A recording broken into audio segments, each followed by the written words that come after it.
Saudara, minggu ini kita membahas satu topik menolak kasih karunia. Mungkin kita berpikir, apa mungkin ya orang menolak kasih karunia? Apa masuk akal ya orang menolak sesuatu yang pemberian gitu?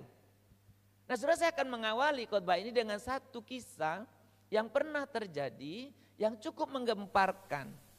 Ada seorang pengemis tua, ibu-ibu ketepatan, pengemis tua ini sudah usia 71 meninggal dunia.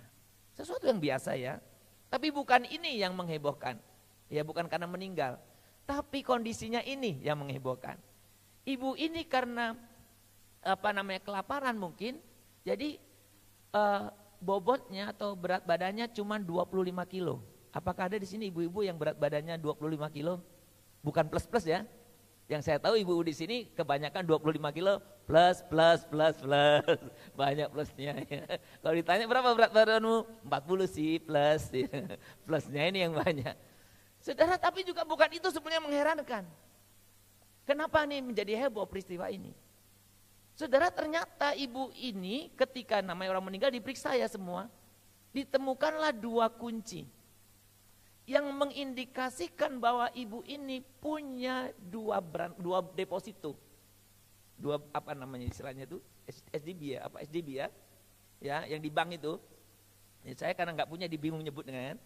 Ya. Jadi punya 2 kunci. Akhirnya ditelusuri lah. Saudara, yang mengherankan adalah ibu ini setelah dikumpul-kumpul uangnya, ternyata dia punya tabungan uang, punya nyimpan sertifikat. Pokoknya setelah dikumpul-kumpul itu kalau dirupiahkan sekarang itu kira-kira 10 miliar. Tapi dia mati dalam kelaparan. Aneh ya. Dia punya begitu banyak harta, tapi dia mati dalam kondisi kelaparan. Sangat mengenaskan sekali. Saudara, mungkin kita melihat, oh cerita itu ya itu bodoh kali Pak, ibu itu mah tidak begitu bijaksana. Untuk apa harta nggak dibawa mati pun, ya mungkin kita akan berkata begitu. Tapi contoh ini, cerita atau kisah ibu ini bisa menjadi gambaran betapa banyak orang Kristen pun sebenarnya dalam situasi yang sama. Tuhan menebus saya dan saudara, mengorbankan segalanya, memberikan kepada Anda segala anugerah, tapi perhatikan ada banyak orang Kristen yang hidup justru dalam berbagai kesulitan, termasuk dalam berbagai luka, termasuk dalam berbagai kepedihan, termasuk dalam berbagai istilahnya ikatan-ikatan dosa. Ada banyak orang Kristen statusnya sebagai anak Allah, tapi hidupnya tak pernah menggambarkan anak Allah. Statusnya sebagai orang pilihan, tapi kehidupannya enggak pernah mencerminkan orang pilihan. Saudara-saudara, saya ingin mengajak kita merenungkan hal ini, supaya saya dan saudara betul hidup menerima dengan penuh karunia Allah dan mengalami dalam kehidupan kita setiap hari. Saudara, mari kita membuka Alkitab kita.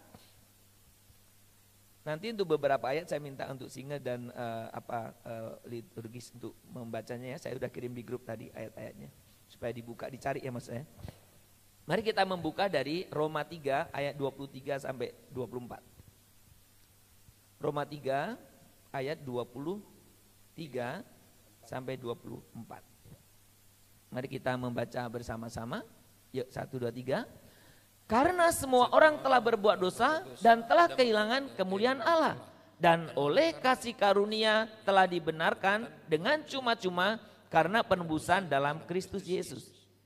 Bapak Ibu, jujur saya mau katakan kepada saudara, Bapak Ibu biasanya yang hafal yang mana? 2 ayat ini. Yang sering hafal, yang disuruh menghafal. Biasanya Roma 3 ayat 23. Itu yang sering. Ya, saya pun kalau ngasih hafalan orang pasti Roma 3:23.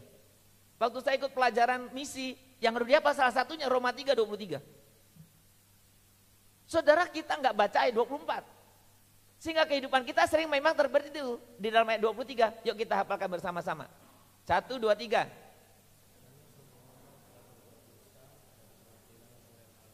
Sekali lagi, karena semua orang telah berbuat dosa dan telah kehilangan kemuliaan Allah. Karena tiap hari kita hafal itu, jadi kehidupan kita itu kehidupan seperti itulah. Sudah berbuat dosa, kehilangan kemuliaan Allah. Saudara, ketika kita berbicara tentang karunia, memang hari ini saya akan fokus berbicara menyangkut karunia, kasih dan pengampunan. Karena kalau saya bicarakan secara luas, tidak fokus. Tapi pengampunan, kasih karunia pengampunan ini satu hal yang sangat sentral. Karena ketika saya dan saudara menerima, mengalami ini, dampaknya akan dalam seluruh aspek hidup kita. Saudara, ada banyak orang itu sebenarnya tidak mampu menerima kasih Tuhan. Tidak menerima kasih Tuhan. Tidak mau menerima. Saudara, kadang-kadang begini saudara. Ada banyak orang itu, sebenarnya kan kita kalau gambaran yang diberikan oleh Alkitab atau oleh buku-buku rohani kan suka kalau apa yang Tuhan Yesus berikan itu kan digambarkan seekor domba ada di pinggir jurang, kemudian gembalanya itu nyodorkan tongkatnya. Atau orang yang mau jatuh, ada orang yang mau nolong enggak, acungkan tangan, ulurkan tangan. Saudara, berarti yang ada di pinggir jurang itu tinggal respon sederhana sebetulnya. Gimana? Pegang aja. Bagaimana? Pegang erat saja. Tapi faktanya ada banyak orang yang Tuhan sudah ulurkan tangan begini, dia tidak mau terima. Dia tidak mau pegang. Saudaraku, dalam kehidupan kita. Nah saudara, orang yang sulit menerima kasih, menerima karunia Tuhan, saudara akan mempengaruhi seluruh hubungannya dengan yang lain. Orang yang sulit menerima pengampunan, dia sulit mengampuni. Orang yang sulit menerima kasih Allah, dia sulit untuk mengasihi. Saudara, apa yang saudara ucapkan dalam doa Bapa kami setiap hari? Ini nanti, hari ini kita berdoa Bapa kami berapa kali? Ya kan? Nanti doa, siang doa, ya kan? Kalau rapat nanti, rapat biasanya ada doa Bapa kami. Saya di sini sering doa Bapa kami. Ya kan? Setiap hari bisa berapa kali kan? Karena setiap kali acara kita selalu ditutup doa Bapa kami. Dan salah satu dalam doa Bapa kami itu kita ngomong apa? Dan ampunilah kami akan kesalahan kami. Seperti ini tiap hari Anda katakan kan? Pertanyaan saya, apakah Anda memang sudah mengampuni orang lain?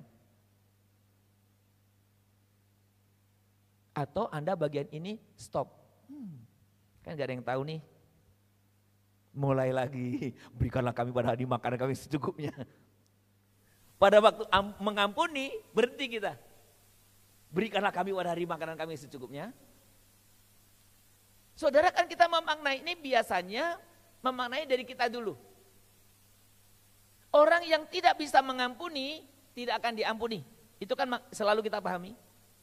Sebenarnya statement ini terbalik. Orang yang menerima pengampunan Tuhan, dialah yang bisa mengampuni orang lain. Sehingga kalau saya dan saudara nggak bisa mengampuni orang lain, artinya saudara belum menerima pengampunan dari Tuhan. Saya nggak bisa memaafkan orang lain. Saya nggak bisa mengampuni orang lain. Itu tanda, itu bukti saya dan saudara belum menerima, mengalami kasih atau pengampunan Tuhan. Nah saudara, saya akan memberikan beberapa penjelasan apa atau bagaimana kita seringkali seolah-olah menolak, ya, nggak menerima sepenuhnya tentang kasih karunia Tuhan menyangkut ya pengampunan ya. Saya tidak bahas semuanya yang menyangkut pengampunan. Ada beberapa hal yang kita coba lihat yang kadang-kadang kita dikelabuhi sehingga kita tidak menerimanya secara menyeluruh. Kita menerima sebagian saja. Ya, kita lihat beberapa.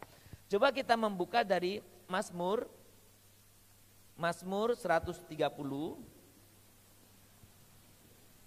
Mazmur 130. Saudara boleh membuka Alkitabnya dan boleh melihat di sana. Saya tidak akan membacakan semua, ya. Mungkin saya minta untuk singer atau liturgis membacakan di dalam ayat yang mungkin coba baca ayat yang ketiga dan 4. Mazmur 130 ayat 3 dan 4. Jika engkau ya Tuhan mengingat-ingat kesalahan-kesalahan, Tuhan siapakah yang dapat tahan? Tetapi padamu ada pengampunan supaya engkau ditakuti orang. Sudah perhatikan di dalam ayat yang ketiga ini, ya, ayat yang kedua, saudara, ayat 3 ya, sorry. Jika engkau ya Tuhan mengingat-ingat kesalahan-kesalahan, Tuhan, siapakah yang dapat tahan? Saudara, kasih karunia yang Tuhan berikan kepada kita itu diperlihatkan dari apa? Pada Tuhan Allah itu ada pengampunan. Ada banyak orang memperdebatkan atau lebih memahami siapa yang bersalah itu yang harus tanggung resikonya. Banyak orang lebih memahami kalau saya punya hutang ya kamu yang harus bayar. Orang itu kalau dosanya besar kayaknya gak percaya kalau mau dilepaskan. Masa sih? Masa sih? Masa sih? Dengan berarti apa? Gak masuk akal. Gak bisa ngerti bagaimana Tuhan bisa mengampuni. Bagaimana Tuhan bisa betul-betul secara menyeluruh mengampuni kita. Seringkali hambatan kita untuk menerima kasih karunia itu adalah pikiran. Dalam renungan pagi, doa pagi beberapa hari yang lalu, saya sering katakan bahwa kadang-kadang pikiran kita ini menghalangi iman itu menjadi pengalaman kita. Karena apa? Enggak masuk akal. Sudah, saya terus terang ya, saya orang yang gaptek sebenarnya, bukan sebenarnya yang gaptek lah ya. Jadi pakai apapun enggak bisa, ya handphone enggak ada gunanya juga bagus-bagus. Orang cuman fungsinya menelepon dan WA kan, enggak mau apa enggak penting. Yang penting memorinya besar kalau saya kan. Tapi orang bisa gunakan itu dengan bagus sekali. Yang saya bisa gunakan saja yang tidak banyak itu, saya tidak ngerti cara bagaimana sistem kerjanya. Apakah semua di sini mengerti sistem kerja handphone? Apakah semua di sini mengerti sistem kerja alat-alat yang kita pakai sekarang? Sedikit orang mengerti sebetulnya. Pertanyaan saya, kenapa Anda percaya dan melakukannya? Anda pakai, Anda gunakan, sekalipun gak mengerti. Maka ketika pikiranmu menghalangi engkau untuk menerima keseluruhan karunia, abaikan pikiranmu itu. Karena sehebat apapun pikiranmu, itu terlalu kecil, terlalu dangkal untuk bisa memahami apa yang Allah buat. Ini saya fokuskan tentang pengampunan. Coba yang kedua, dibaca dari Yesaya 43 ayat yang ke-25. Yesaya 43 ayat 25, coba dibaca. Yesaya 43 ayat 25. Akulah dia yang menghapus dosa pemberontakanmu oleh karena aku sendiri, dan aku tidak mengingat-ingat dosamu. Saya membayangkan Tuhan itu punya penghapus yang besar, ya, punya penghapus yang besar. Ketika saya berdosa langsung dihapus, mana penghapusnya? Sut. Bukan penghapus yang jelek model punya kamu itu, masih sampai kertasnya sobek nggak hilang. Penghapus Tuhan besar dan bagus. Sik. Ya, dilihat nih Sumardi banyak kali dosanya. Sik. Mungkin di antara kita bertanya, apa semudah itu? Mungkin kita bertanya begitu. Sudah, tapi yang Tuhan katakan bahwa Tuhan tidak akan mengingat-ingat.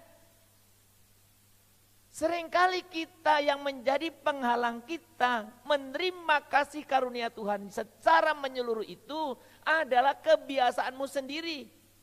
Saya mau bertanya kepada Anda, mana yang lebih Anda ingat, kebaikan orang atau kejahatan orang? Mana yang lebih Anda ingat, kejahatanmu atau kebaikanmu? Hah? Kalau diri sendiri baru nolong sekali, diingat sepanjang masa. Kalau orang lain sudah berbuat baik kepadamu berkali-kali, berbuat jahat sekali kesalahan, diingat sepanjang masa yang kejahatannya. Makanya ketika kita punya pandangan seperti itu, sikap seperti itu, kita ngukur Tuhan seperti ngukur diri kita. Masa sih Tuhan bisa menghilangkan betul? Tuhan, saya itu orang yang pintar, saya selalu ingat selalu, apalagi dosa orang. Ya, kesalahannya sendiri nggak pernah diingat ya. Saudara, ketika Tuhan janjikan pengampunan, Tuhan itu benar-benar tidak mengingat-ingat. Ada banyak masalah dalam keluarga atau dalam relasi. Karena dalam relasi atau dalam keluarga biasanya orang paling gampang mengingat, apalagi kesalahan pasangan, kesalahan orang lain. Dan kapan munculnya kesalahan itu? Semua muncul daftarnya ketika sedang bertengkar. Ketika sedang bertengkar pokoknya kesalahan dari waktu dulu pacaran pun keluar. Padahal sekarang anaknya sudah punya anak lagi. Alangkah hebat ya ingatannya. Ya, jadi waktu kesalahan dulu pun masih ingat. Saudara, Tuhan katakan apa? Tuhan tidak mengingat-ingat. Ya, Tuhan tidak mengingat-ingat. Ketika saudara salah langsung dihapus, hilang. Nah, terimalah pengampunan itu. Yang ketiga, coba dibuka dari Mazmur 103 ayat yang ke-12. Mazmur 103 ayat 12, sejauh timur dari barat, demikian dijauhkannya daripada kita pelanggaran kita. Saudara, siapa yang sejauh timur dari barat? Jauh timur dari barat tuh berapa jauhnya ya? Jadi sejauh timur dari barat, kita kan nyanyi sampai tutup mata kan? Sejauh timur, saya tanya berapa jauh sih itu? Timur sama barat gak pernah ketemu ya? Timur ya timur, barat ya barat, itu ujung ke ujung. Sedemikian Allah memberikan karunia pengampunan kepada Anda, betul-betul dipisahkan, dijauhkan, gak diingat lagi. Wah cuma dekat, oh ini enggak, jauh. Sudah saya pada waktu merenungkan ayat-ayat ini, iya ya Tuhan begitu luar biasa ya. Tapi seringkali saya sendiri kadang suka, apa benar sih Tuhan? Saudara, istilah menolak kasih karunia bukan berarti oh nggak mau, bukan begitu. Tetapi kadang keterbatasan kita justru menghambat kita menerima secara keseluruhan. Saudara, yang berikutnya kita coba lihat lagi dari Mika 7 ayat 19. Mika 7 ayat 19, biarlah ia kembali menyayangi kita, menghapuskan kesalahan-kesalahan kita, dan melemparkan segala dosa kita ke dalam tubir-tubir laut. Ya, ini kan biasanya jadikan satu nyanyian kan. Siapa yang pernah pergi ke Bali? Ya, kemudian di atas apa itu, kemudian lihat jauh ke bawah. Bayangkan itu masih di lereng mau dekat laut ya. Itu Anda berani nggak lompat itu? Ya, kalau yang dapat banyak monyetnya itu apa sih? Ya, kalau lompat itu jauh banget. Sudah ayat-ayat Alkitab menggambarkan sejauh timur dari barat, tadi tidak diingat-ingat lagi, ini seperti dilempar ke tubir laut. Jauh juga gambarannya berapa kilometer begitu, ya kan? Mencerminkan hal yang sama sebetulnya. Bahwa ketika Tuhan memberikan pengampunan itu betul-betul diampuni. Total. Ya, betul-betul diampuni. Jadi bukan sekedar, bukan tanggung-tanggung, bukan diingat-ingat, bukan diungkit-ungkit, diampuni. Ya. Oke, yang terakhir. Dari 1 Yohanes, ini yang sering kita baca di dalam kebaktian 2. Yuk, 1 Yohanes 1 ayat 9. ayat 9. Jika kita mengaku dosa kita, maka Ia adalah setia dan adil, sehingga Ia akan mengampuni segala dosa kita dan menyucikan kita dari segala kejahatan. Pertanyaan saya saudara, dosa apa yang diampuni oleh Tuhan? Dosa apa yang diampuni? Hah? Dosa apa? Segala dosa. Kejahatan apa? Semua kejahatan. Kesalahan apa yang saudara nggak bisa ampuni? Kesalahan orang lain? Pak, kalau itu saya oke Pak. Kesalahan itu saya oke Pak. Tapi Pak yang satu ini, kayaknya kita lebih hebat dari Tuhan ya. Tuhan mengampuni segala. Segala itu artinya semua. Semua itu artinya tanpa terkecuali. Tanpa terkecuali itu pokoknya semua diampuni. Mau kesalahan besar, kecil, besar banget, kecil banget, tetap kesalahan. Dan Tuhan tetap katakan apa? Diampuni. Kejahatan apapun diampuni. Sebesar apapun diampuni. Saya kadang kalau merenungkan kehidupan kita, kayaknya kita lebih hebat dari Tuhan. Saudara, kita seringkali bisa mengampuni ini, yang ini tidak. Bisa mengampuni, pokoknya Pak semua oke, kecuali satu itu. Ada kekecualian, ya. Saudara, Tuhan mengampuni semua kejahatan, semua kesalahan kita. Sekali lagi saya ingin mengajak kita membaca ayat ini. Yuk kita baca sama-sama sekali lagi. Karena semua orang telah berbuat dosa dan telah kehilangan kemuliaan Allah. Artinya enggak ada satu orang pun yang tidak terlibat di dalamnya. Tidak ada satu orang pun yang tidak kehilangan kemuliaan Tuhan. Tetapi ayat ini tidak berhenti di sini. Ayat ini dilengkapi dengan ayat yang keempat. Kita baca yang keempat, dua ayat ini sekali lagi, 1, 2, 3. Karena semua orang telah berbuat dosa dan telah kehilangan kemuliaan Allah. Dan oleh kasih karunia dan telah dibenarkan dengan cuma-cuma karena penebusan dalam Kristus Yesus. Pembenaran penebusan yang seperti apa yang saya sudah jelaskan poin 1 sampai dengan 5 tadi. Betul-betul dibersihkan, betul-betul dilupakan dan tanpa terkecuali, tidak ada yang disisakan, semua dihapus, semua dibersihkan, semua ditebus. Saudara, orang yang tidak memahami ini, orang yang masih menyisakan untuk oh saya ini yang diampuni hanya ini, Tuhan kayaknya enggak mengampuni dosa saya yang satu ini, itu akan menghambat pertumbuhan rohani kita. Saudara, ketika kita berbicara apa yang Yesus lakukan, Tuhan Yesus ketika berjumpa atau dijumpakanlah itu sebetulnya dengan perempuan yang tertangkap basah berzina. Ya ada orang berzina tertangkap basah, berarti mungkin sudah dibuntuti, diintai kan. Mana tahu kita bisa menangkap orang berzina kan, kalau nggak ditangkap kan, dia diikuti kan. Ditangkap, dijumpakan kepada Yesus. Apa yang terjadi? Itu cerita yang sangat populer. Semua orang mau melempari perempuan ini dengan batu. Kemudian Tuhan Yesus bilang, kalau ada di antara kamu yang tidak berdosa, oke, lempar kamu batu duluan. Semua orang langsung terperanjat dan berpikir bahwa memang dia berdosa. Gak ada yang tidak berdosa. Semua berdosa. Saudara, ketika semua orang pergi, Tuhan Yesus bilang apa? Ya, apakah ada orang yang lempar kamu? Gak ada kan? Gak ada yang lempar kan? Aku pun tidak akan. Pergi dan jangan berbuat dosa lagi. Pengampunan yang nyata. Lihat ya agak banyak bicara.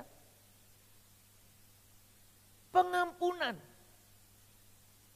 yang Tuhan berikan kepada perempuan ini, pengampunan yang total. Orang-orang lain yang ada di sekeliling perempuan itu, yang notabene tahu tentang kebenaran pengampunan itu, justru tidak mengalaminya. Kenapa? Yang lain boleh diampuni Tuhan, tapi untuk berzina ini tidak bisa. Yang lain boleh Tuhan, tapi dia harus dirajam batu. Saudara, maka saya sengaja tempel gambar kecil ini di sini. Tidak ada pengampunan. Seringkali dalam hidup kita itu seperti itu. Kasih karunia yang dicurahkan, ditimpakan kepada Anda nggak bisa terima. Saudara, saya tulis dengan jelas ini adalah kebodohan bila saya dan saudara menolak kasih karunia dan pengampunan yang utuh. Saudara harus menerima yang utuh, bukan sebagian. Supaya kehidupan saudara pun seperti yang dikatakan Tuhan, kita hidup dalam segala kelimpahan. Saudara, kehidupan kita yang sangat terbatas ini, mari kita boleh pakai untuk kita memperlihatkan kemurahan Tuhan. Karena ketika kita memperlihatkan kemurahan Tuhan, kita mengampuni orang lain, kita menerima orang lain, itu memperlihatkan, menyaksikan kepada orang lain tentang kemurahan hati Tuhan yang saya dan saudara percaya dalam hidup saya dan saudara. Saya rindu kita semua bertumbuh dengan baik dalam iman. Dan biarkan topik ini mengakhiri untuk rangkaian begitu banyak hambatan kita bertumbuh. Tuhan ingin saya dan saudara hidup berkelimpahan. Saudara, mari kita tundukkan kepala kita. Hanya anugerah Tuhan, bukan karena kekuatan kita. Hanya anugerah Tuhan, bukan usaha kita.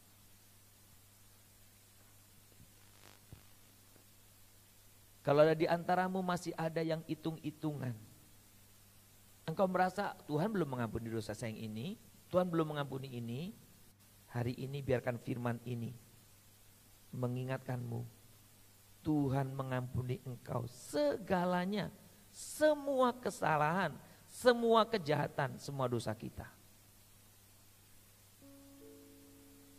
Tuhan, terima kasih untuk anugerah pengampunanmu.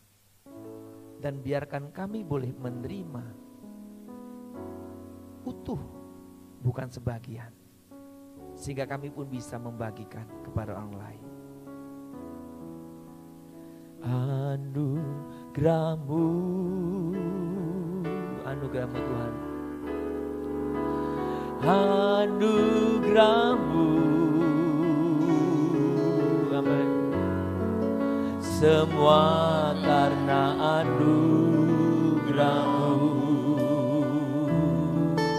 bukan karena kekuatanku.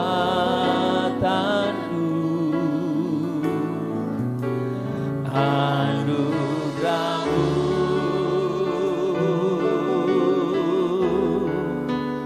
anugerah-Mu Tuhan, kasih dan sayang-Mu, sumber kekuatan bagiku. Katakan sekali lagi, anugerah-Mu Tuhan, kasih dan sayang Tuhanlah sumber kekuatan kami. Oh, anugerah-Mu Tuhan, anugerah-Mu, semua karena anugerah-Mu, bukan karena kekuatanku. Anugerah-Mu Tuhan, anugerah-Mu,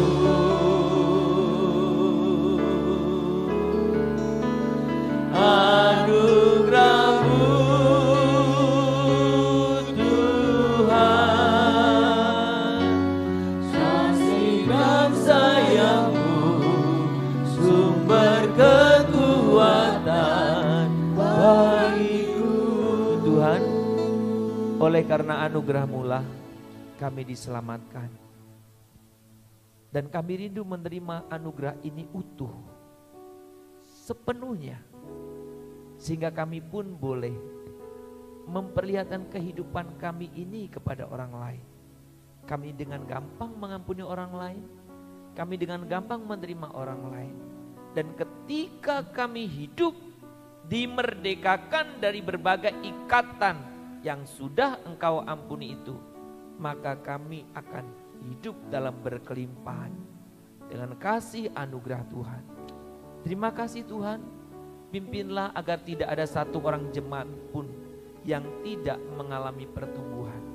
Selama beberapa bulan ini kami berbicara tentang hambatan-hambatan pertumbuhan iman.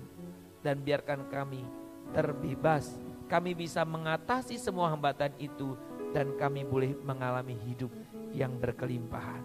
Di dalam nama Tuhan Yesus yang sudah menebus kami secara total itu, kami berdoa dan kami mengucap syukur. Semua orang yang menerima karunia Tuhan Yesus secara penuh katakan amin.